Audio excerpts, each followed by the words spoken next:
How to find clients and get paid. It's the thing you want to know about, and it's what we're talking about in today's episode of the Facebook Side Hustle series.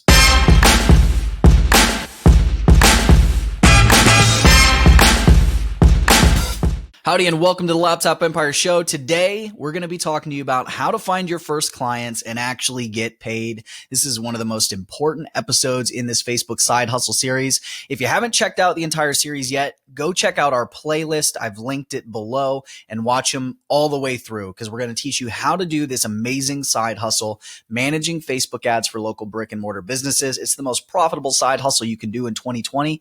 And if you want to replace your income or if you want to work online full time, there's not a better side hustle to get you to $100,000 per year. This is the one because it only takes 6 clients paying you $1,500 a month. That's it. And you might think, whoa, that's a lot of money per client. But if you've watched previously, you know that what makes this side hustle so great is that $1,500 is the going rate. Most clients are going to pay you between $1,000 and $2,000, with $1,500 per month being the most common amount people pay for this service. And it's a service that you can do in a couple hours per week and that you can learn very quickly. So please do us a favor, subscribe to the channel, check out the playlist, watch all of the videos in our Facebook Side Hustle series, and of course, watch this very important one where we talk about 2 different things: getting clients and how to get paid. There are a lot of great options for landing your first client, but I've already talked about a bunch of them in this video. So check that out. And today we're just going to talk about something I call the group method. This is one of my favorite ways to land clients. It's really how I built my agency over at Red Dirt Marketing. Now, the group method is pretty simple. It's just about leveraging Facebook groups and those communities to find clients. I mean, these Facebook groups, they're like giant fishing ponds of people looking to hire you to manage ads for them, right? Everybody's interested in Facebook ads. It's one of the reasons it's such a great side hustle. And so if you go into these groups, there's going to be people asking questions, looking for help, or maybe even saying, hey, I want to hire somebody to manage my Facebook ads for me. So we highly recommend using Facebook groups to find your first client. Now, there's a few things you need to know about using Facebook groups. Thing number 1, don't go into the group and just saying, hey, I'm looking for people that want their ads managed, right? It seems really desperate, and a lot of group owners aren't going to like it, and they're just going to kick you out of the group. So don't go out there and just start obnoxiously promoting yourself inside of these communities. So if you're not supposed to go into these groups and be pimping your services and posting about the things that you have to provide, what are you supposed to be doing? It's a good question. So let me tell you about it. It's actually pretty simple. What you want to do is join these communities and be useful. All right. If you're going to post something that's actually helpful and is going to solve a problem for people that are trying to use Facebook ads. Provide great tips or answer common questions, things of that nature. Another thing you can do is just respond to people's questions. That's a great way to do it. If you can go and leave a great comment, like a big comment that's incredibly instructive and helps somebody overcome the obstacle that they posted about, or if you can join the conversation in the comments where it just looks like you're part of the group and you're being helpful instead of trying to throw yourself out there, you're going to have a lot better results. And you might be thinking, well, how is that going to work? They don't even know what I provide. Well, they're going to see the expertise that you're providing. They're going to see how helpful you are, and they're going to start to know, like, and trust you. And so you're going to develop this reputation, and a couple of things are going to happen. The first is that if you post something, like most groups on Facebook, the posts are useless, right? They're just not helpful. If you provide something that's incredibly useful and helps people achieve whatever it is they want to achieve, or very clearly explains a concept that you're writing about that other people haven't been able to as clearly explain, then people are going to have a lot of respect for that. You're going to see people are going to reach out to you. They're actually going to PM you. They're going to privately message you on Facebook, and they're going to ask for your help, or they're going to ask more questions. They're going to open up a conversation, which you can then transition onto a sales call and sell your services. The other thing I mentioned was you're building your reputation. And so it's not just the person that you help there. It's all of the people that are reading the comments that you might not see that are like, wow, this guy knows what he's talking about. And if you start to do it enough and that reputation starts to grow, then you're actually going to have people that are going to start tagging you inside of these groups. Somebody's going to ask a question. They're going to say, hey, Mike Yonda really knows what he's doing about Facebook ads. You should ask him. Or they're going to bring him in. Or they're going to be like, hey, Mike, can you help out here? Or somebody's going to say, hey, I'm looking for a great Facebook ad manager to generate leads for my gym. They're going to say, hey, Mike's the guy. His agency works with a lot of gyms. He's super helpful in this group. I think he'd be good. You should talk to him, right? And so as your reputation grows, you're going to have more inbound leads, and those inbound leads are going to be higher quality. They're already going to have built-in trust or have been referred, and they're going to be easier to sell. So the quality of those inbound leads is one of the things that I love about the group method. Now, the next question is, okay, where do I find these groups, right? And there's a couple of things you can do. The first one is you can look for groups that have your ideal client in them. Maybe there's communities. There's a big community of gym owners and you're wanting to provide leads and run ads for gym owners. If you can get into that community somehow, then that's a great community to get into. Now, sometimes you won't be able to. Sometimes it'll only be for gym owners, but sometimes it'll just be a place that they hang out. All right. So that's one option.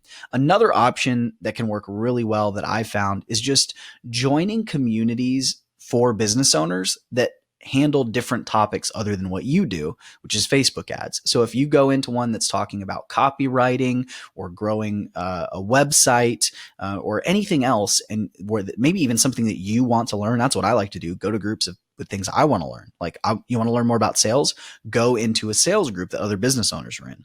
When you go in there, your ideal clients are in there. And what happens is, even if the topic is something like sales or copywriting that isn't directly related to you, the Facebook ads topic is going to come up. Any business group is going to have Facebook ads come up because somebody's going to say something like, hey, how do I sell with Facebook ads? Or, hey, how do I write better copy for my Facebook ads? Or they're going to say, hey, I love this group. You guys are the best. I've learned so much about sales here, and I trust y'all, and I'm really looking for somebody to help me with Facebook ads. Is there anyone you recommend?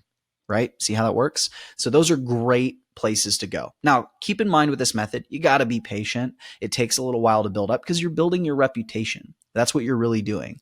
And so even though this is hands down one of the most effective ways to grow your business and can lead to a lot of referral partnerships, a lot of inbound leads, and really high quality ones, it does take time. So you might want to pair this with one of the faster methods that we mentioned in the other video. Now, if you want to learn more about the group method, then I encourage you to check out our group method video, which you can find here in the description or in the card above. Okay, so now for the fun part. Collecting money. How do you get paid, right? And there's a lot of options that you can do here. I remember back when I had my very first business that was an online fitness business, I didn't know about any of the tools that I'm about to talk to you about. What I would do is I would literally talk to these people on the phone that were all over the country, and I'd be like, okay, cool, I can help you. We're going to get you in shape, blah, blah, blah. Just let me know your credit card number and I'll enter it into our payment system. Yeah, I'm not even kidding. People that had never met me before that came through a Facebook ad, got on the phone. That was their first time ever talking to me or interacting with me. We closed the sale and I would collect the credit card information over the phone and manually type it into my computer. I don't know how I pulled it off. Honestly, that's not the best way to go, but it is definitely an option. Okay. Another option that you can do is you can use some sort of software where you send an invoice. I'm not a big fan of this personally because when you send invoices, you have to keep sending them every single month, and people don't always pay invoices. Instead, I like to get paid upfront and have it be a recurring payment. And so the best way to do that is with some sort of payment processor. So you can either collect credit cards, and the service that we use for that is Stripe, and have recurring payments through that, or you can use something like PayPal. You can actually set up recurring payments through PayPal. Now, credit cards versus PayPal. We already talked about, kind of the issue of people don't want to give you their credit card information. They're afraid you're going to steal their identity or use their card or whatever it may be. There's a little bit less trust there. PayPal is very trusted. And so you can go in and you can use PayPal. They can pay for it themselves. You never see, the credit card or anything. And so that works really, really well. The only downside to PayPal is that if there's ever a dispute of the transaction, PayPal definitely favors the client or the customer more so than you. And so you're going to lose a lot of those disputes, which is why I still like to use credit card processors. So an easy way to do it is to connect Stripe to some sort of cart. So you can send them a link and they can enter their credit card information on their own. And there's a couple options for that. There's actually a ton of options out there. You can just Google search them. But two of the main ones that I've used are ClickFunnels. We already use ClickFunnels in our business. We use it to build our landing pages. If you downloaded our free funnel, then you probably already have ClickFunnels and you can use one of their order forms. It works really well. By the way, if you don't have that free funnel, check the link in the description. It's fbsidehustle.com/free funnel. So now that that's out of the way, you can use ClickFunnels and they're great landing pages if you're already using that software. Or you can use something a little better. Like you could use something like SamCart or ThriveCart. They do the same thing. They just create beautiful carts for people to enter their credit card information, and they connect a lot of different processors. We use ThriveCart. We're a big fan. It's a one-time fee. It's really nice looking, and it's super to use and super easy to use. And one of the things I love about it with that ease of hookups is that I can actually connect Apple Pay. I can connect Stripe for credit cards. I can connect PayPal, just about anything else that you want. You just literally go in there and say, it costs this much, or it's this kind of recurring, or whatever it is that you want. Hey, we want to add a trial. There's all kinds of things that you can do. And we want these payment processors, boom. And then you publish it and it gives you this really nice cart. And you can just send the link to these people and they'll pay you. And that works really well. And then you'll get paid month after month after month. And if they want to stop working with you, they have to cancel, and you can cancel it and no big deal. But you don't have to worry about them paying the invoice because it's just automatically going to debit that from their checking account or their card or whatever it is, which I'm a big fan of in business. I think it makes things way easier. So that's how you land clients and that's how you get paid. A really important aspect of that. Make sure that you check out the other videos in the description. That's like your homework, because those are the other things you need to know. Our next and final video of the Facebook Side Hustle series is going to be talking about, once you get those clients, once they've paid, how do you keep them forever and get them to stick around? You're going to want to check that out. We'll make sure to put it here after we publish it, so it's really easy for you to access, because keeping clients and serving the clients you have is one of the most important things you can do, because it's so much easier to keep a client than it is to go find more. All right. So you want to keep those clients paying you for as long as possible. And then who knows, maybe one day you'll have clients that have been with you for 1, 3, 5 years like I do. See you next time.